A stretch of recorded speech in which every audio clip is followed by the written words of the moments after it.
Hi guys, welcome back to my channel. Today I'm sharing a breakdown of my credit card spending for the month of December 2025. This video is meant to be a glimpse into how much I personally spent living in Singapore, working a corporate job, owning a house with no kids and no other major commitments. To be clear, this is not financial advice and it's not meant for comparison because everyone's situation, responsibilities and priorities are different. And also this video is about my credit card spending, so I will not be talking about my fixed bills like my mortgage, utilities, phone bills, or long-term obligations. I'll be grouping my spending by category, and also just to note, December is not a normal month for my spending. It's not reflective of my typical average monthly spending. There's Christmas, wedding season, where I have a lot of weddings to attend, and year-end plans, travel plans. So do keep that in mind as we go through this. Overall, my credit card spending for December was higher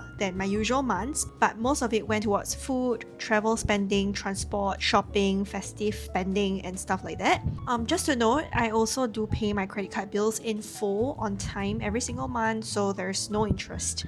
As we go along, I will be writing my spending for each category on my trusty little notebook, and then I will tally everything up and let you guys know how much I spent. Also, I write things in my notebook instead of just having it kept on my phone so that I can see clearly how much I spent. Let's talk about the first category, and that is food. For the month of December 2025, I spent a total of $1,213.40 on food.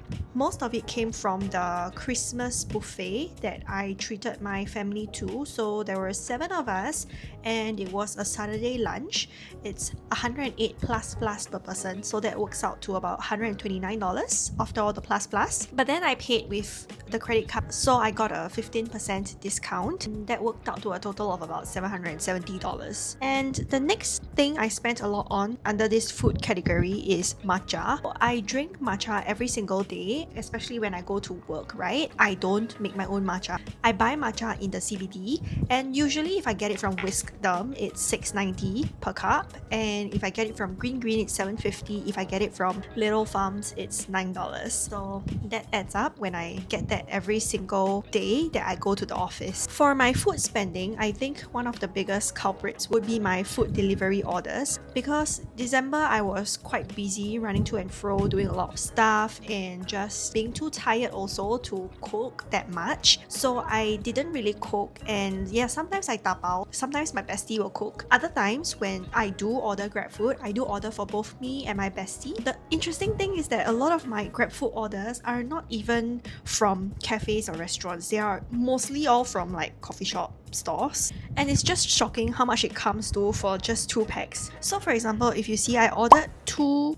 bowls of fish soup from this place and it came up to $21.70 after all the service fees. I subscribe to Grab Unlimited, so I get $3 off my food delivery orders if I hit a minimum spend of $15. So just 2 bowls of fish soup is like $21.70, and this is not even from a restaurant. I host at my place quite often, so my friends do come over quite often, and I will get snacks for all of us to share. That also adds up. So for example, I ordered from I Love Thai Mei some chicken, sweet potato fries, and it came up to $29.90. And then another time, I ordered fried rice from King of Fried Rice. As you know, King of Fried Rice is at a coffee shop, right? Like their stores are usually all at coffee shops. 2 servings of fried rice came up to $23.90. A super expensive one, which is the Xingyuanji fish soup. That one, right? They have an outlet at Hougang Central, and they also have an outlet near my office. It's so expensive. But yeah, in general, I think it's food delivery that I'm very guilty of, and I think I can definitely cut down on that in the coming months and try to just cook more or just tapao food instead, because it's definitely cheaper to just tapao food. The next category would be transport. I spent a total of $174.94. This includes public transport, bus, MRT, LRT, as well as some Grab rides here and there. Moving on, we have my travel expenses. I booked tickets to a country that I'll be traveling to quite soon. It's a return trip and it's on premium economy because it's a very long haul flight. Together with travel insurance and the visa, cost me $2,249.51. Moving on, we have shopping and self-care. For the month of December, I spent a total of $290.39. For self-care, I spent mostly on just a haircut, which cost about $50, and also I did eyebrow threading, that was $15. I did it once only. For shopping, I just bought a bit of clothes, like for example this dress from Lavette, it was about I think $50. And I bought the free pudding pot as well as the silicone brush to go with it, so that's $27. And I bought whey from Sephora. These are the super tiny conditioner, soap and shampoo, and that was $80. Okay, moving on, we have gifts. I think I spent a lot on gifts, be it for Christmas gifts or wedding gifts and stuff like that. For the month of December, I spent $1,175.39 on gifts.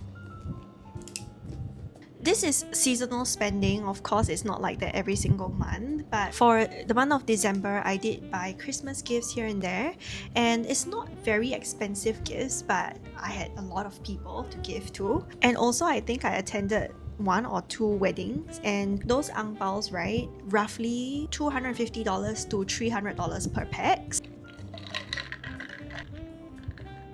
Moving on, we have household expenses like groceries and other things I bought for the house. For that, I spent $82.36. This amount includes once or twice when I paid for the groceries. So I do split the groceries with my bestie. So sometimes I will pay, sometimes he will pay. But whatever I paid, it came up to not a lot because we didn't really cook that much in December. So it was $82.36, and also just some other household stuff that I stocked up, like more dishwashing sponges and hand soap and stuff like that. Moving on, there's entertainment. So actually these are like my subscriptions, but I classify them as entertainment because I pay these subscription fees in order to get entertained, if it makes sense. For my entertainment, I paid $63.10. That would include subscriptions for ChatGPT Plus because I just find it very fun to chat with ChatGPT, and also my YouTube Premium subscription, and just some other miscellaneous expenses here and there.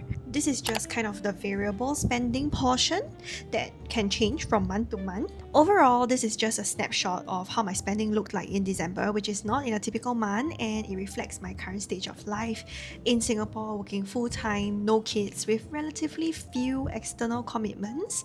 And there are categories that would definitely be lower in a regular month, but food, gifts, experiences during the festive periods are things that I'm personally okay spending on. Let me know if this was interesting, and if you'd like me to do a breakdown of my spending next month also for the month of January 2026. That's all, thanks for watching, and I'll see you in the next video. Bye!